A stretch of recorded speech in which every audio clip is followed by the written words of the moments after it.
উপরে ইসলাম কিন্তু ভিতরে ভিতরে ইন্ডিয়ান চেতনা নিয়ে ঘুরে, তাদের বেশি গায়ে লাগে। কিন্তু দ্রুত ক্ষমতায় আসবার আশায় যদি নাকি আল্লাহ না করুক বিতাড়িতদের সাথে তলে তলে খাতির করেন, একসাথে প্যাকেট করে বাইরে বাড়ায় দেওয়া হবে। 20 বছরে আর মাথা তুলে দাঁড়াবার সুযোগ তোমরা পাও নাই, ঠিক কি ঠিক না? যদি আমাদের ইসলামী নাম নিয়ে রাজনীতি করে যারা, তাদের ভিতরে একটি শক্তিশালী দল হিসেবে পরিচয় দেয় নিজেদেরকে, তারা যদি নাকি ওদেরকে সঙ্গ দিয়ে আবার 96-এ ওদেরকে না বসাতো, আজও পর্যন্ত এই অভিশাপ এই বাঙালির মাথার উপরে কোনোদিন আসতে পারতো না। আল্লাহ ঢিল দেন, ছাড় দেন, ছেড়ে দেন না। আল্লাহ রব্বুল আলামিন যথাসময়ে যে পাকড়াও করেন, এটা তো কিছুদিন আগেই আল্লাহ পাক আমাদেরকে চোখের সামনে দেখিয়েছেন। 5ই আগস্ট যেই জগদ্দল পাথর আমাদের উপরে চেপে বসেছিল, এবং এমন এক অনুভূতি সেটআপের মাধ্যমে তৈরি করে ফেলেছিল, কত আন্দোলন, একটার পর একটা ন্যায্য আন্দোলনকে পা দিয়ে পিষে পিঁপড়ের মতো শেষ করে দিয়েছে। যে বা যারা আন্দোলনে গিয়েছে, অধিকারের দাবি তুলেছে, ন্যায় ইনসাফের দাবি নিয়ে সামনে এগিয়েছে, তাদেরকে সাবার করে দেয়া হয়েছে। হাজার হাজার মানুষকে গুম করা হয়েছে, খুন করা হয়েছে, তাদের লাশটা পর্যন্ত তাদের সন্তানকে তাদের স্ত্রীদের কাছে ফিরিয়ে দেওয়া হয় নাই। তাদের বাবা মাকে সন্তানের মুখটা পর্যন্ত শেষ দেখবার সুযোগটাও তাদেরকে দেওয়া হয় নাই। অবাস্তব না বাস্তব?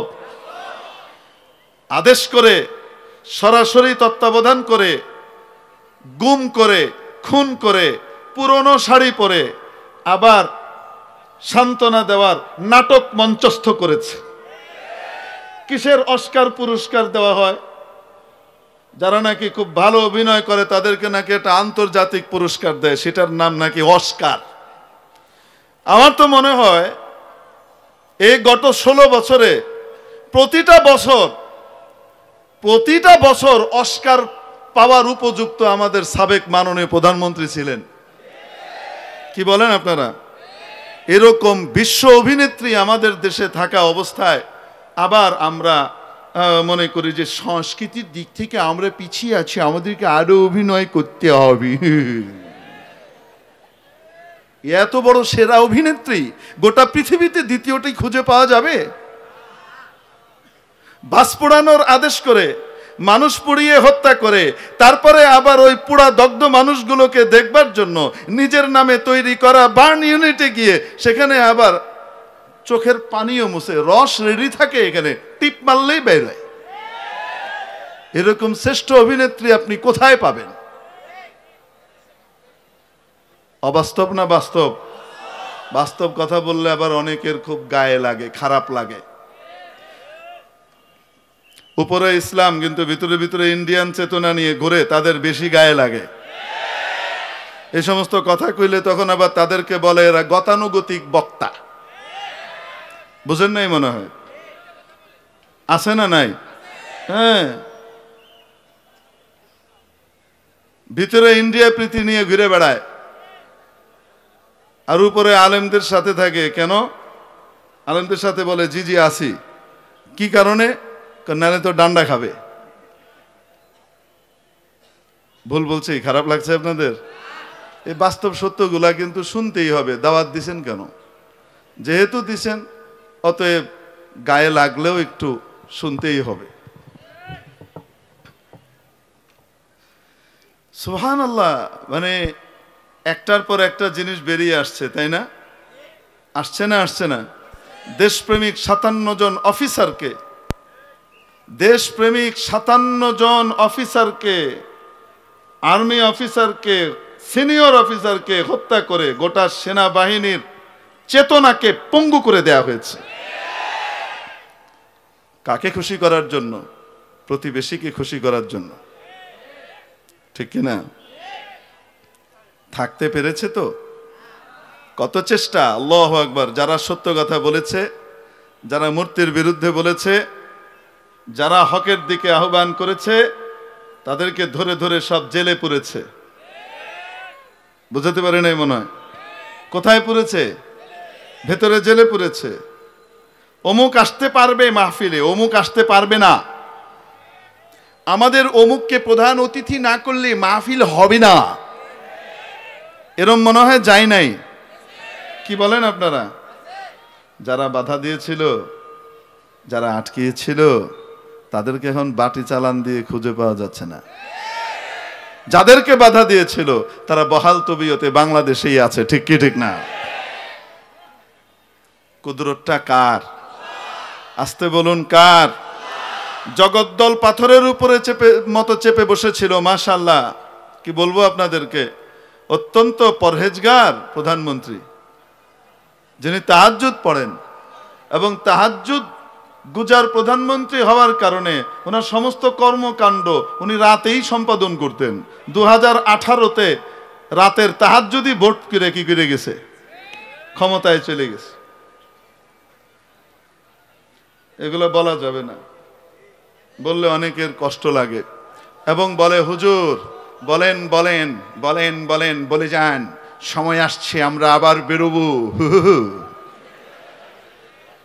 আমরা আবার বেরোবো। তোমার দাদা যে গেছিল, এই দাদা 75-এ যাওয়ার পরে 20 বছরে আর মাথা তুলে দাঁড়াবার সুযোগ তোমরা পাও নাই, ঠিক কি ঠিক না?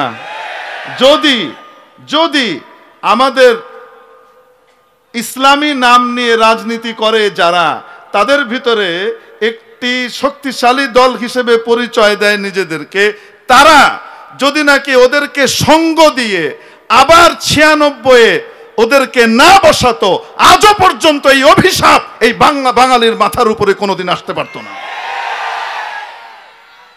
একটি দলের রাজনৈতিক ভুল সিদ্ধান্তের কারণে 96 থেকে 2024 পর্যন্ত প্রায় 30টা বছর জাতিকে ভোগান্তির ভিতর দিয়ে যেতে হয়েছে, ঠিক কিনা? অতএব বড় বড় কথা বলেন না যে আমরা অনেক কিছু বুঝি, হুজুররা কিছু বোঝে না, হুজুররা রাজনীতি বোঝে না, এত বড় বড় কথা বলেন না। আপনাদের ভুলের মাসুল জাতিকে দিতে হয়েছে।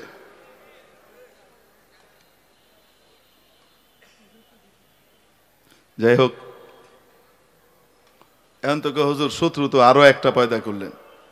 কোন শত্রুতা নয়, সতর্ক করা, নতুন করে আবার কোনো ভুল করেন না, যে ভুলের কারণে বিতাড়িত পরাজিত শক্তি আবার পুনর্বাসিত হবার সুযোগ পায়। তাহলে কিন্তু জাতি ক্ষমা করবে না, কাউকেই না। কোন কোন দলের মাশাআল্লাহ দেখা যাচ্ছে কাউকে কাউকে যে উপরে যাবার আশায়, ক্ষমতাটা একটু দ্রুত পাওয়ার আশায়, মানে একটু সবর হচ্ছে না, আর ক্ষমতায় তো আসবেই। জাতির মধ্যে তো এমনি আল্লাহ পাক আনবেন যদি খেদমত করা হয়, আর ইসলামের পক্ষে কথা বলা হয়, ইসলামের সাথে থাকবার ওয়াদা করা হয়, হুজুরদেরকে আশ্বস্ত করা হয় যে আমরা ক্ষমতায় গেলে ইনশাআল্লাহ ইসলাম নিরাপদ থাকবে, এদেশে মুসলমানদেরকে কোনো কষ্ট পেতে হবে না, কোনো ব্যক্তিকে তার ধর্মের কারণে, চাই সে হিন্দু হোক চাই মুসলিম হোক আর যেই হোক না কেন, তার ধর্মের কারণে সে আক্রান্ত হবে না, তাকে জঙ্গি ট্যাগ দেওয়া হবে না, তাকে রাজাকার ট্যাগ দেওয়া হবে না। এই ধরনের ঘোষণাপত্র যদি ঠিকঠাক মতো দেয় তাহলে মুসলমান চিন্তা করবে যে অমুককে দেওয়া যায় কি যায় না, ঠিক কিনা? কিন্তু দ্রুত ক্ষমতায় আসবার আশায় যদি নাকি আল্লাহ না করুক বিতাড়িতদের সাথে তলে তলে খাতির করেন, একসাথে প্যাকেট করে বাইরে বাড়ায় দেওয়া হবে।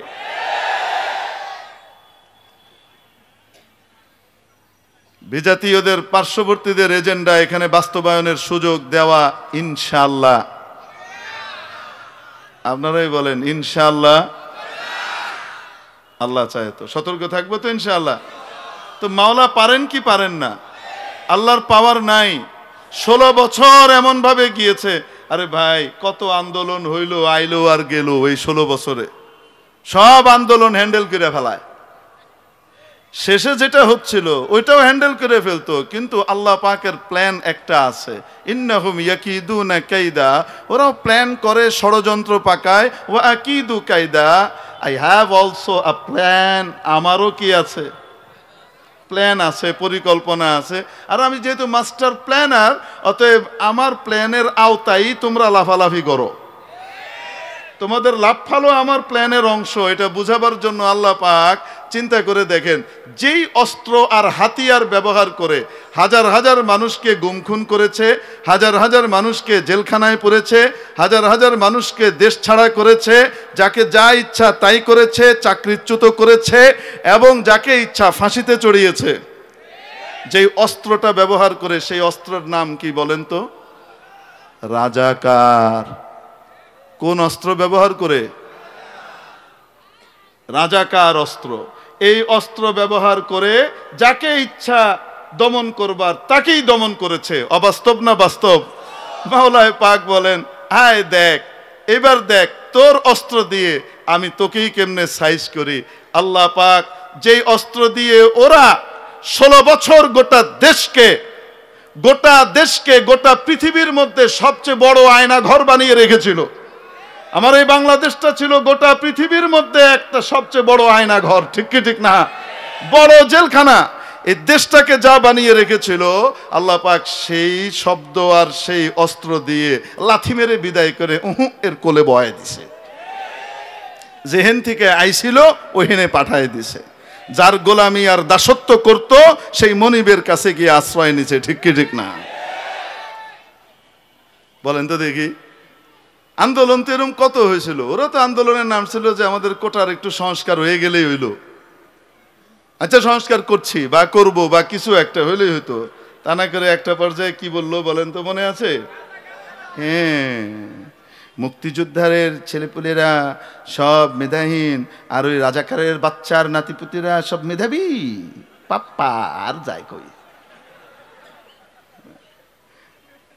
আল্লাহ পাক দিলেন লাগায় আগুন। অবাস্তব না বাস্তব?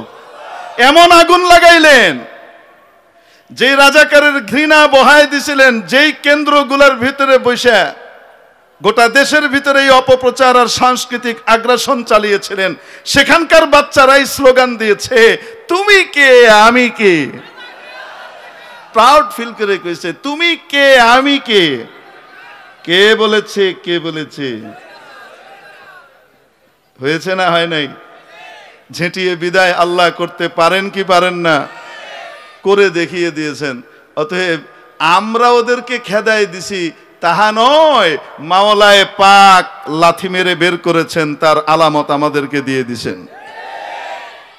বড় অস্ত্র লাগে না, আমি তার অস্ত্র দিয়ে তাকে পিটাইয়ে দিব, এই যে দেখো। তো আল্লাহ পাকড়াও করেন কি করেন না? সাময়িকভাবে ছাড় দেন, ফাইনালি কিন্তু ধরেন। সাময়িক ছাড় দেন, ফাইনালি ধরেন। যখন ধরার তখন ধরবেন। ইসরায়েলও ছাড় পাবে না, আমেরিকাও ছাড় পাবে না। যারা তাদেরকে তাদের পণ্য কিনে টাকা দিয়ে, তাদের জিনিসপত্র কিনে, তাদের কোম্পানির মাল কিনে মুসলিম নিধনের দান বাক্সে টাকা দেয়, পরোক্ষভাবে ওদেরকে টাকা যোগান দেয়, পাকড়াও কিন্তু তাদেরকেও হতে হবে, এত সহজে ছাড় নাই।